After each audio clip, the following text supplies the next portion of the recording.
வணக்கம். ஜோதிட ஜெயந்தி ரவி பேசுகிறேன். அஸ்ட்ராலஜியை பற்றி நிறைய விஷயங்கள் பேசுவது போல் ஆன்மீக தகவல்களும் நிறைய நான் பரிமாறிக்கிட்டே இருக்கேன். அதில் இன்றைக்கு என்னென்னா விரதங்களும் நம்ம விரதங்களும் இறைவனுக்கு வைக்கிற படையல்களை பற்றி நம்ம பேச போகிறோம். இறைவனுக்கு வைக்கிற உணவு வகைகளில் நம்ம என்ன தவறுகள் பண்ணிக்கிறோம், ஏன் நிறைய வித்தியாசங்கள் இருக்குது. சில பேர் நல்ல பூண்டு வெங்காயம் சேர்த்து போடுறாங்க, சில பேர் பூண்டு வெங்காயம் சேர்க்காம இறைவனுக்கு படைக்கிறாங்க. ஏன் இந்த வித்தியாசம் முரண்பாடுகள் இருக்குது அப்படிங்கிறது முதல்ல தெரிஞ்சுக்கணும். அதாவது சாத்வீகம் தாமோ அப்படிங்கிற ஒரு குணமும் இருக்கிற ஒரு இது பார்த்துருக்கோம். சாத்வீக உணவுக்கு நம்ம பூண்டு வெங்காயம் சேர்க்கக்கூடாது. சாத்வீக உணவு என்னென்னா எந்திரங்கள் வைத்து கலசம் வைத்து வைக்கிற வழிபாடு பண்ணுறோம் இல்லையா, கலசம் வைத்து எந்திரங்கள் வைத்து அப்புறம் இந்த கோபுர கலசத்துடன் வழிபாடுற மீனாட்சி அம்மனாக இருக்கட்டும், முருகனாக இருக்கட்டும், இவங்கெல்லாம் பார்த்திங்கன்னா பெருமாளாக இருக்கட்டும், சிவனாக, இதெல்லாம் நம்ம முக்கியமான பெருந்தெய்வங்களான ஒரு தெய்வங்கள். இவங்களுக்கெல்லாம் நம்ம பூண்டு வெங்காயம் சேர்க்காமல் விரத முறைகள் மேற்கொண்டோன்னா அது ரொம்ப சக்தி வாய்ந்ததாக மாறும். அதே இது ராஜதாமம் அப்படிங்கிற ஒரு தெய்வங்கள் அப்படின்னா நம்மளுடைய காவல தெய்வம், குல தெய்வங்கள், அந்த மாதிரி விஷயங்கள் அப்படி இருக்கு இல்லையா, அவங்களுக்கு நம்ம பூண்டு வெங்காயம் அந்த மாதிரி சேர்த்து படையல்கள் போட்டுக்கிட்டு இருப்போம். இந்த மாதிரி நம்ம உணவு வகைகளில் நம்மளுடைய தெய்வங்களுக்கும் ஒரு வேறுபாடான ஒரு பழக்க வழக்கங்கள், உணவுகள் பரிமாறுவதிலும் பழக்க வழக்கங்களிலும் வித்தியாசம் இருக்குது. அதனால் நம்ம வணங்கக்கூடிய தெய்வம் நம்ம எந்த முறைப்படி தெய்வத்துக்கு படையல்கள் வைக்கலாம் அப்படிங்கிறத முதல்ல தெரிஞ்சுக்கணும். எந்த படையல் வைத்தாலும் நம்ம கடவுளுக்கு வாழை இலை படையல் ரொம்ப விசேஷமானது. அந்த வாழை இலையில் அந்த காம்பு பகுதி, அதாவது காம்பை கட் பண்ணியிருப்பாங்க இல்லையா, வாழை மரத்துலேருந்து காம்பை கட் பண்ணியிருப்பாங்களே, அந்த காம்பு பகுதி இறைவனை நோக்கி இருக்கிற மாதிரியும் அந்த முனைப்பகுதி நுனிப்பகுதி நம்மளை நோக்கி இருக்கிற மாதிரியும் படையலில் வாழை இலையை வைப்பது சிறப்பாக இருக்கும். எந்த படையலில் வைக்கும் போதும் நம்ம பொதுவாக சாத்வி தெய்வத்துக்காக நம்ம படைக்கிற உணவுகள் பார்த்திங்கன்னா பச்சரிசி உணவை பயன்படுத்துவது மிக சிறப்பாக இருக்கும். சாத்வீட் உணவுக்கு பச்சரிசி உணவு எவ்வளோ முக்கியமோ அதே போல் நெய் சாதம் ரொம்ப முக்கியம். நெய் அதிகமாக பரிமாற்றத்தில் இருக்கும். அதனால் சாத்வீக உணவுக்கு நெய் பச்சரிசி உணவாக எடுத்துக்கிறோம்.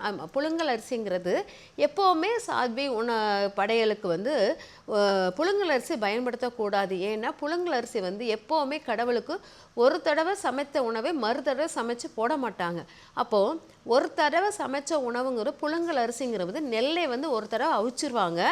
அவிச்சிட்டு அதுக்கப்புறம் அதை இறைவனுக்கு திரும்படியும் அது சாதமாக வடித்து இன்னொரு தடவை அவிப்பாங்க. பொங்குதல், அது சாதம் பொங்குதல். அப்போ 2 தடவை அது உணவு சமைக்கப்படுவதாக அர்த்தமாகிறது. அதனால் அந்த 2 தடவை சமையல் பண்ணுற அந்த உணவை சாமிக்கு படைக்க மாட்டாங்க. ஏன்னா ஒரு தடவை அவிச்சு அது காய வச்சு படைச்சி அதை நம்ம பக்குவப்படுத்தி கொண்டு வந்திருக்கோம். திரும்படியும் அந்த அரிசியை நம்ம சமைக்கிறதுக்கு திரும்படியும் உலையில் போட்டு கொதிக்க வச்சு அது பண்ணுவது சரியாக இருக்காது. ஆனால் பச்சரிசிங்கிறது நேரடியாக நெல்லிலேருந்து எடுத்து அதை உடனே நம்ம சமையலுக்கு எடுக்கிறோம் இல்லையா, அதனால் பச்சரிசி சாதம் தான் சாத்வீக உணவுக்கு சரியாக இருக்கும் அப்படிங்கிறது. அதனால் சாத்வீக உணவு பச்சரிசி சாதமாக பயன்படுத்துறது, அது சாத்வீக உணவு பெருந்தெய்வங்களுக்கு முக்கியமாக நம்ம பயன்படுத்தணும் அப்படிங்கிறது முக்கியமானது. அதனால் பெருந்தெய்வங்களுக்கு சாத்வீக உணவு படைக்கும்போது நம்ம இஞ்சி பூண்டு அப்புறம் உருளைக்கிழங்கு இதெல்லாம் நம்ம எப்போவுமே தவிர்ப்பது நல்லது, மிக முக்கியமான தவிர்த்திடணும் அப்படிங்கிறது. அதே சமயம் பார்த்திங்கன்னா வாழைக்காய் எப்போவுமே நம்ம சாத்வீக உணவில் வாழைக்காய் பயன்படுத்துதல் ரொம்ப முக்கியமானது. வாழை இலை, வாழைப்பூ, வாழைக்காய் இதெல்லாமே நம்மளுக்கு இறைவனுக்கு வாழை மரத்தில் தோன்றிய அத்தனை எதுவுமே இறைவனுக்கு படைக்க உகந்ததாக இருக்கிறது. அப்படிங்கிறனால அந்த வாழைக்காயை முக்கிய பங்காக எடுத்துக்குவாங்க. அதே சமயம் பார்த்திங்கன்னா இறைவனுக்கு இந்த மசாலா வடைம்பாங்களே, பருப்பு வடை, அதை விட உளுந்த வடையை வைத்து படையல் பண்ணுவது மிக சிறந்ததாக இருக்கும். ஏன்னா உளுந்த வடையில் வெறும் ஜீரகமும் மிளகையும் நச்சு போட்டு அந்த உளுந்த வடையை நம்ம இறைவனுக்கு படையலுக்கு வைப்பது சிறந்த ஒன்றாக இருக்கும். அதனால் நம்ம இறைவன் படைப்பதுக்கு ஒவ்வொரு இறைவனுக்கும் ஒவ்வொரு உணவு வகைகள் நம்ம படைப்போம். அம்மன் எடுத்துக்கிட்டாலும் கூழ் காய்ச்சி ஊற்றுறது அம்மனுக்கு அப்படிம்போம். இது விஷ்ணு பெருமாளுக்கு பால் பாயாசம் வைப்பது அப்படிங்கிறது. விநாயகருக்கு அந்த கொலக்கட்டை அந்த இது பூரண கொலக்கட்டை வைப்பது, நம்மளுடைய முருகருக்கு தினையும் தேனும் அப்படி வைக்கிறது அப்படிங்கிற மாதிரி ஒவ்வொரு அதாவது முருகருக்கு தினை தேன், அதே மாதிரி நம்மளுடைய அம்மன் அப்படிங்கிற கூழ் மட்டும் இல்லாமல் சக்கரை பொங்கல் நெய்வேத்தியமும் அம்மனுக்கு உகந்ததாக இருக்கும் அப்படிங்கிறது. இந்த மாதிரி பால் சார்ந்த உணவுகள் நம்மளுடைய சிவபெருமானுக்கு ரொம்ப பிடித்த உணவு. அதாவது பால் சார்ந்து இளநீ இதெல்லாம் சிவனுக்கு வந்து அந்த லிக்யூடான ஐட்டம்ஸ் ரொம்ப பிடிச்சது. இந்த மாதிரி உணவு வகைகளை நம்ம இறைவனுக்கு படைக்கிறது. ஒவ்வொரு உணவு வகைகள் ஒவ்வொரு தெய்வத்துக்கும் ரொம்ப ஸ்பெஷலாக இருக்கிற மாதிரி இருக்கும். ஸ்ரீ ரங்கநாதருக்கு வடிகாய்ச்சல் அப்படி வடிசல் அப்படிம்போம் இல்லையா, அது ரொம்ப முக்கியம். ஆருத்ராவில் ஆருத்ரா களி அந்த இது திருவாதிரை களியுமோ இல்லையா, அந்த களி. இப்படி ஒவ்வொரு விசேஷ நாளுக்கும் ஒவ்வொரு உணவு வகைகள் ஸ்பெஷலாக இருக்கும். அந்த உணவு வகைகளை நம்ம தயார் பண்ணி இறைவனுக்கு படைக்கும்போது நம்ம ஒரு குறிப்பிட்ட இறைவன் வந்து ஒவ்வொரு உருவமும் பெற்றிருக்காங்க. இப்போது நம்ம பெருமாளே எடுத்துக்கோங்க, 10 அவதாரமாக எடுத்து 10 அவதாரத்தில் ஒவ்வொரு உருவங்களையும் பெற்றிருக்கிறார். இந்த ஒவ்வொரு உருவத்திற்கும் நம்ம ஒவ்வொரு உணவு வகைகள் எடுக்கிறோம். நம்ம மனிதனுக்கும் நம்ம உருவத்திற்கு நம்ம எல்லாருமே ஒரே உருவம் பெற்றவங்களா இல்லை. மனிதர்கள் உருவ வேறுபாடுகள் இருக்குது. ஒருத்தருக்கு ஒரு உணவு பிடிச்சிச்சுன்னா இன்னொருக்கு இன்னொரு உணவு பிடிக்கும். இந்த மாதிரி இறைவன் வந்து ஒரு பெருமாள் ஒருத்தர் தான். ஆனால் அவதாரத்தில் வெவ்வேறு அவதாரம் எடுக்கும்போது இப்போ ராமருக்கு பானக நீர் வச்சு நம்ம வந்து பண்ணுறது ரொம்ப விசேஷமாக இருக்கும். இந்த மாதிரி ஒவ்வொரு பெருமாளுக்கும் நம்ம விசேஷமான உணவு வகைகளை படைச்சி ஒவ்வொரு தெய்வங்களுக்கும் அதுக்கு தக்கன உணவுகளை கொடுக்கும்போது நம்மளுக்கு அதோடைய அருளாசிகள் அதிகமாக கிடைக்கும். அதனால நம்ம உணவு வகைகள் படைக்கும் போது ரொம்ப முக்கியமான இன்னொன்று என்னென்னா, எப்போவுமே பெருந்தெய்வங்களுக்கு உணவு படைக்கும்போது உப்பின் அளவு எப்போவுமே ரைஸுக்கு அதாவது சாதத்துக்கு வந்து உப்பு போட்டு பொங்கக்கூடாது. இறைவனுக்கு படைக்கிற சாதத்தில் உப்பு சேர்க்கக்கூடாது. அப்புறம் நம்ம எல்லா உணவு வகைகளும் உப்பின் அளவை குறைச்சி தான் நம்ம இறைவனுக்கு படைக்கணும் அப்படிங்கிறது முக்கியமானது. அதாவது உப்பு மட்டும் இல்லாமல் காரம், எண்ணெய் இதனுடைய அளவுகளை எல்லாமே குறைக்கணும். எதனுடைய அளவு அதிகமாக இருக்கணும், நெய்யின் அளவு அதிகமாக இருக்கலாம் அப்படிங்கிறது முக்கியமானது.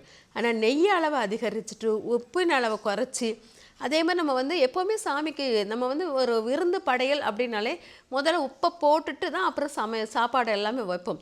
ஆனால் இறைவனுக்கு உப்பை வந்து நிலையில் வைத்து பரிமாறக்கூடாது. இறைவனுக்கு உப்பே சேர்க்காமல் நம்ம பரிமாறும் விஷயம்தான் ரொம்ப விசேஷமானது.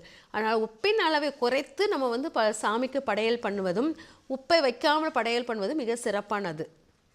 அப்புறம் இறைவனுக்கு வைக்கிற தண்ணி வந்து ரொம்ப அவருக்கு இறைவனுக்கு தண்ணி வைக்கிறது வந்து ரொம்ப முக்கியமானது. அதனால் இறைவனுக்கு வைக்கிற தண்ணி வந்து அவருடைய இடது பக்கமாக உங்களுக்கு வலது பக்கமாகவும் அவருக்கு இடது பக்கமாகவும் இருக்கிற மாதிரி தண்ணியை வந்து வைக்கிறது மிக சிறப்பானதாக இருக்கும். அதே சமயம் உங்களுக்கு இறைவனுக்கு வைக்கிறதுல வந்து மேக்சிமம் பழங்களும் காய்கறிகளும் வைத்து படையல் பண்ணுவது ரொம்ப சிறந்த ஒன்றாக இருக்கும். ஒவ்வொரு உணவு படைக்கும் போதும் நம் கண்களை மூடிக்கொண்டு படைப்பது போல் ஒரு அதாவது கருவறையில் வந்து எல்லோரும் நைவேத்தியம் பண்ணுவது அப்படி தான். கட்டை விரலை வந்து இடது கண்ணிலும் இடது கையின் கட்டை விரலை இடது கண்ணிலும் அந்த மோதிர விரலை வலது கண்ணிலும் வைத்து கண்ணை அப்படி லைட்டாக மூடிட்டு இறைவனுக்கு படையல் வந்து இப்படி வலது கையால் நம்ம வந்து இது கொடுப்போம், நெய்வேத்தியம் கொடுக்குறோம். அதை தான் நம்ம வந்து அந்த நெய்வேத்தியம் தான் ரொம்ப பவர்ஃபுல்லானது. அதனால் நம்ம படைக்கிறவங்களே அந்த இறைவனுக்கு படையல் பண்ணுவதை கண்ணால் பார்க்கக்கூடாது அப்படிங்கிறதுக்காக அதாவது இடது கட்டை விரலை வந்து இடது கண்ணிலும் இடது மோதிர விரலை வந்து வலது கண்ணிலும் வைத்து விட்டு இறைவனுக்கு படையல் வச்சிங்கன்னா அது இன்னும் அற்புத சக்தியாக இருக்கும். இந்த இறைவனுக்கு படைத்த உணவை வந்து ரொம்ப நேரம் காக்க வைக்கக்கூடாது. அதை எடுத்து உடனே எல்லாருக்குமே கொஞ்சம் நேரம் அந்த விளக்கு நிறைவேற்றி தீபம்லாம் காமிச்சு அதை நிறைவேற்றினோன்னே அதை எடுத்து எல்லாருக்கும் கொஞ்சம் கொஞ்சமாக பங்கிட்டு கொடுப்பது இறைவனுடைய சக்தியை பெற்றது போல் இருக்கும். அதனால் இறைவனுக்குள்ள சக்தியை பெறணும்னா இந்த மாதிரி அந்த உணவை உடனே நம்ம வந்து அந்த தட்டில் உள்ள உணவை எல்லாருக்கும் கொடுக்குற விளக்கத்தை வச்சுக்கணும் அப்படிங்கிறது முக்கியமானது. சில பேர் அந்த உணவை வந்து எடுக்காமலே வச்சுருவாங்க. எடுக்காமலே வச்சுட்டு அது மறுநாள் காலையில் காக்காவுக்கு போடுற மாதிரி போடணும். அதை வேறு யார் காலில் படுற மாதிரி இருக்கக்கூடாது. அதுவே பசுமாட்டுக்கு போட்டால் கூட அந்த பசுமாட்டுக்கு ஒரு தாம்பூலம் வச்சு அந்த தாம்பூலத்து மேல் அந்த இலையை வைத்து அதை மரியாதையாக பசுமாட்டுக்கு உங்கள் கையில் கீழே வைக்காமல் கையில் வச்சு அப்படி கொடுத்துட்டு அப்புறம் அந்த இலையை வந்து நீங்கள் ஏதாவது தண்ணியிலே அந்த மாதிரி போட்டுட்டிங்கன்னா தான் அது சரியாக இருக்கும். காக்காக்கு வைக்கும்போது அந்த மாதிரி தாம்பலத்தில் எடுத்துகிட்டு போய் மேலே காக்காக்கு வச்சுட்டு வந்தீங்கன்னா பிரச்சனை இல்லை. ஆனால் அந்த இலைகளோட பிரசாதங்கள் கீழே விழுந்து மற்றவங்க காலில் படுற மாதிரி இருந்துச்சுன்னா நீங்கள் வைத்த பிரசாதத்துக்கு வலிமையே இல்லாத மாதிரி இருக்கும். அதனால் நீங்கள் வைக்கிற உணவை வந்து இறைவனுக்கு வைக்கிற உணவு உடனே கொஞ்சம் நேரத்தில் எடுத்து எல்லாருக்கும் கொடுத்து பிரசாதமாக காலி பண்ணிட்டீங்கன்னா ஒன்றும் இல்லை காலி பண்ணலைன்னா காக்காவுக்கோ இல்லாட்டா பசுமாட்டுக்கோ கொடுக்கலாம். ஆனால் அது சிதறி கீழே காலில் படுற மாதிரி வைக்காமல் அது உங்கள் கையில் வச்சு கொடுத்துட்டிங்கன்னா அது நல்லாயிருக்கும். அந்த மாதிரி பண்ணும்போது விசேஷமாக இருக்கும். அதனால் உணவு பதார்த்தங்கள் பூண்டு வெங்காயம் சேர்ப்பது வந்து ரொம்ப ரொம்ப சேர்க்கக்கூடாதுங்கிறது ரொம்ப முக்கியமானது. விரத நாட்களில் பூண்டு வெங்காயம் சேர்க்காமல் நம்ம வந்து விரத நாட்கள் மேற்கொள்ளணும் அப்படிங்கிறது. ஏன் இந்த பூண்டு வெங்காயம் வந்து இவ்வளோ முக்கியத்துவம் வந்துன்னா, பூண்டு வெங்காயம் வந்து நல்ல விஷயங்களும் சரி கெட்ட சக்தியும் நம்மக்கிட்ட நெருங்க விடாது. நல்ல சக்தி, அதாவது இறைவன்கிற நல்ல சக்தியை நம்ம அடைவதற்காக நம்ம உடம்பை வந்து தயார்படுத்திக்கிட்டு இருக்கும்போது அந்த உடம்பு வந்து ஒரு கலசம் மாதிரி இந்த பூண்டு வெங்காயம் எதையுமே நம்ம கிட்ட நெருங்க உடம்பு கலச போர்வை அமைச்சு விட்ரும். அதனால தான் சாத்வீக உணவில் பூண்டையும் வெங்காயத்தை நம்ம எடுக்கவே மாட்டோம் அப்படிங்கிற முக்கியமானது. அதனால் இந்த பூண்டு வெங்காயத்தை தவிர்த்துட்டு நீங்கள் வந்து விரதங்கள் மேற்கொள்ளும் போது அதோடைய ஒரு சக்தி வந்து உங்களுக்கு ரொம்ப பவர்ஃபுல்லாக இருக்கும். அதே மாதிரி உங்களுக்கு இந்த நம்மளுடைய பிரபஞ்ச தொடர்புடைய அந்த எனர்ஜி வந்து நம்மளுடைய உச்சந்தலையிலிருந்து அப்படியே உள்ளுக்கு அப்படியே அமிர்தமாக சுரந்து நம்ம விழுங்கும் ஒவ்வொரு எச்சி துளிகளும் நம்மளுடைய எச்சிகளும் ரொம்ப வலிமையாக இருக்கும். அப்படிங்கிறதுனால அந்த இறை சக்தியுடன் நம்ம இறைவனை வந்து யோசித்து சிந்தித்து வரும்போது அந்த மூச்சு காற்றும் அந்த எச்சி எல்லாமே நம்மளுடைய தொண்டைக்குழி வழியாக தான் இறங்கும். அந்த இறைவனுடைய நாமத்தை சொல்லிக்கொண்டே அந்த எச்சியை முழுங்கும்போது உங்களுக்கு ரொம்ப பவரான ஒரு சக்தி, உங்களுக்கு உடல் ஆரோக்கியம் சரி, உங்களுக்கு என்ன நினைக்கிறீங்க, செல்வ வளத்தை எதை நினைக்கிறீங்களோ அது நம்மளுக்கு கிடைக்கும். அதனால் இறைவனை தேடி போகும் அனைவருக்கும் வந்து இந்த விரதம் வந்து ரொம்ப முக்கியமாக பிடித்த ஒன்றாக இருக்கும். யார் எடுத்துட்டாலுமே கேட்டிங்கன்னா இறைவனை தொட ஆரம்பிச்சிட்டோன்னா எனக்கு இந்த விரதம் இருந்தால் நான் இறைவனை பார்க்கலாமா, இந்த விரதத்தை பண்ணுனா எனக்கு இது கிடைக்குமா சொல்லிட்டு முதல் எடுத்தோடனே விரதத்தில் தான் நம்ம உட்காருவோம். ஆனால் அந்த விரதத்தின் முறைகளை நம்ம கரெக்டாக பின்பற்றுறோமா அப்படிங்கிறது முதல்ல தெரியாது. அதாவது ஒரே ஒரு இது என்னென்னா, நம்ம விரதம் இருக்க போகிறோன்னு தெரிஞ்சாலே காலில் செருப்பு போட மாட்டோம், ட்ரெஸ்ஸில் துணியில் கவனம் செலுத்த மாட்டோம், அதே மாதிரி தலைமுடி வாருவதில் கவனம் செலுத்த மாட்டோம், அதே மாதிரி படுக்கையில் வந்து கவனம் செலுத்த மாட்டோம். என்ன கட்டாந்தரையில் தான் படுக்கிறது பெஸ்ட் அப்படின்னு நினச்சிட்டு நம்ம உடலை எவ்வளவு வந்து எதையெல்லாம் இந்த உடல் வந்து தேடக்கூடாது அப்படிங்கிறத நம்ம வந்து நிர்ணயம் பண்ணிக்கிறோம். அதே போல் தான் நம்ம உணவையும் நிர்ணயம் பண்ணணும். நிர்ணயம் பண்ணிவிட்டு இந்த உணவு நான் எடுக்கவே கூடாது, பூண்டு வெங்காயம் இந்த மாதிரி சில உணவு வகைகள் நம்ம எடுக்கவே மாட்டோம். சில பேர் இந்த சொரக்காங்கிறத எடுக்கவே மாட்டாங்க. இந்த மாதிரி சில உணவு வகைகளுக்கு முக்கியத்துவம் கொடுத்து அது எடுக்காமல் இருக்கும்போது உங்களுக்கு உடல் வந்து ரொம்ப உங்கள் உடல் வந்து அழகாக இறை சக்தியுடன் வயப்பட்டுரும். இறைவனுடன் சேர்ந்து அந்த விரதங்கள் ஒவ்வொரு விரதமும் பார்த்திங்கன்னா சில நட்சத்திரங்களும் சில நாள் கிழமையும் சேரும்போது ஒரு வைப்ரேஷன் கிடைக்கும். சில நட்சத்திரங்களும் சில திதிகளும் சேரும்போது ஒரு வைப்ரேஷன் கிடைக்கும். அந்த மாதிரி நாளை தான் கரெக்டாக கோர்த்து வச்சு விரத முறைகளை வச்சுருப்பாங்க. எந்த நட்சத்திரமும் எந்த திதியும் சேரும்போது, எந்த நாளும் சேரும்போது, எந்த கிழமையும் சேரும்போது வானத்திலேருந்து ஒரு இது இருக்கும், ஒரு சக்தி மயம் வந்து ஒரு ஒளிவட்டமாகவோ ஒரு எனர்ஜி அளவு கூடி வரும். அதை வந்து நம்ம உடம்பு வந்து வாங்கணும். அதை வாங்கிறதுக்குள்ள நாள் வந்து கரெக்டாக நம்ம விரத முறைகள் தான் நம்ம எடுத்திருப்போம். இந்த விரத முறையில் நம்ம உடலை வந்து ரொம்ப எம்டி ஆக்கும்போது அதை ஃபுல்லாக நம்ம அப்சர்வ் பண்ணக்கூடிய சக்தி வந்து அந்த உடலுக்கு நம்ம கொடுத்துருவோம். அப்போங்கும்போது உங்கள் உடம்பு எம்டியாக இருந்தால் தான் அந்த சக்தியை ஒன்றும் உங்களால் எடுக்க முடியும். அதனால தான் நம்ம அந்த காலத்தில் விரத முறைகளை அதிகமாக கடைப்பிடித்து அந்த எனர்ஜியை ஃபுல்லாக உள்வாங்கிக்கிட்டு இருந்திருக்காங்க. அந்த எனர்ஜி உள்வாங்குதல் வந்து நம்மளை அறியாமல் உணரப்பட்ட ஒரு விஷயம். இந்த மாதிரி நம்ம விரதங்கள் இருப்பது மேக்சிமம் வந்து நம்மளை அறியாமல் வரக்கூடிய நல்ல நேர்மறை ஆற்றலை உள்வாங்குவதற்காக நம்ம உடலை சுத்தப்படுத்தி நம்ம உடலை எம்டியாக்கி வச்சு அதை நம்ம உள்வாங்கிக்கிட்டே இருக்கோம். இதில் நம்ம என்ன தவறு பண்ணிக்கிறோம் மட்டும் தெரிஞ்சிட்டோன்னா அந்த தவறை குறைச்சிட்டு உப்பு அதிகமாக ஏன் சேர்க்கக்கூடாதுன்னா நம்ம கோவத்தின் அளவு கூடும். விரதங்கள் இருக்கும்போது எப்போவுமே உடல் வந்து உள்ளுக்குள் உஷ்ணம் அதிகமாகிக்கிட்டே இருக்கும். உஷ்ணம் அதிகமாகும் போது கோவத்தின் தன்மை அதிகரிக்கும். இந்த கோவத்தின் தன்மை அதிகரிக்கும் உப்பின் அளவு கூடும்போது நம்மளுக்கு இன்னும் அதிகமான உடலில் வந்து நோய்கள் வருவதற்கு ஜாஸ்தியாக இருக்கும். அதனால் உப்பின் அளவை குறைச்சிருவோம். மன அமைதியாக இருக்கணும் அப்படிங்கிறதுக்காகவே இந்த இது இருக்குது.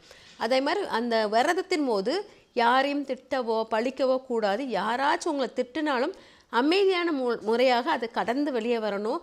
இது வந்து நம்மளுக்கு சோதனை, நம்மளுக்கு நம்மளை கோபத்தினுடைய அளவை கண்ட்ரோல் பண்ணுறதுக்காக தான் இந்த விரத முறைகளை நம்ம எடுக்கிறோம். அப்போது இந்த கோபத்தின் அளவை தூண்டுற அளவுக்கு நமக்கு ஒரு ஆள் நம்மகிட்ட பேசுகிறாங்கன்னா கண்டிப்பாக இது வந்து நம்மளை சோதிக்கிற ஒரு தன்மை தான். நம்ம அந்த கோபத்தினுடைய அளவை கூட்டும்போது உடல் உஷ்ணம் அடைவதில் இன்னும் ஜாஸ்தியாகும். ஆகும்போது உடல் ஆரோக்கியம் கஷ்டப்படும். அதனால் இதையெல்லாம் நம்ம தடுக்கணும் அப்படின்னா உங்களுக்கு எவ்வளோ பெரிய கோபம் வந்தாலும் எவ்வளோ பெரிய இது வந்தாலுமே அமைதியான முறையில் அந்த இதை வந்து அந்த விரத முறைகளை எடுத்துகிட்டு வந்தீங்கன்னா ரொம்ப உடல் வந்து சுத்தப்பட்டத்துடன் ரொம்ப வலிமையாகவும் இருக்கும். அதேபோல் அந்த கோரிக்கைகள் என்ன கேட்குறீங்களோ அந்த கோரிக்கைகளும் நிறைவேறும். அதனால தான் இறைவனை வழிபடும் போது விரதங்கள் முக்கியமான பங்காக இருக்கிறது. சில தெய்வங்களை வழிபடும் போது முழுமையான திருப்தியுடன் உணவு உட்கொண்டு முழுமையாக திருப்தியுடன் வழிபடணும் அப்படிம்பாங்க. செல்வநிலை சேர்க்கை அப்படிங்கும்போது அங்கே வந்து நம்ம முழுமை பெற்றவர்களாக மாறணும். எப்போவுமே அதிகாலையில் செல்வநிலை சேர்க்கைக்கு மிக சிறப்பாக இருக்கும். விரதத்தில் அதிகாலையில் அந்த குருவிகள் கிளிகள் எல்லாம் ரிங்காரம் விடும் சவுண்டு இருக்கு இல்லையா, அந்த நேரத்தில் நீங்கள் செல்வநிலைக்காக வேண்டுதல் வைத்து இது பண்ணிவிட்டு அப்புறம் நல்ல ஸ்வீட்டு பலகாரங்களோட உணவு உட்கொண்டும் மன திருப்தியாக நிறைந்த நகைகளும் முக அலங்காரத்துடனும் இருந்தால் அந்த முறையில் உங்களுக்கு செல்வ சிறுகை சிறப்புக்கு சிறப்பாக இருக்கும். அதனால் நம்ம இருக்கிற விரத முறைகள் ஒவ்வொன்றுக்கும் ஒவ்வொரு வித்தியாசம் இருக்குது. அதனால் இறைவனை வழிபடும் முறைகளில் விரதங்கள் ரொம்ப முக்கிய பங்காக இருக்குது. அது படையல் அதை விட முக்கிய பங்காக இருக்குது. அதனால் நம்ம படையலும் இறை வழிபாடும் மிக முக்கியமானது இந்து தர்மத்தில். அதனால் அதை கரெக்டாக பண்ணி இறை வழிபாடை பண்ணிங்கன்னா சிறந்த பலன் உங்களை வந்து சேரும். நன்றி, வணக்கம்.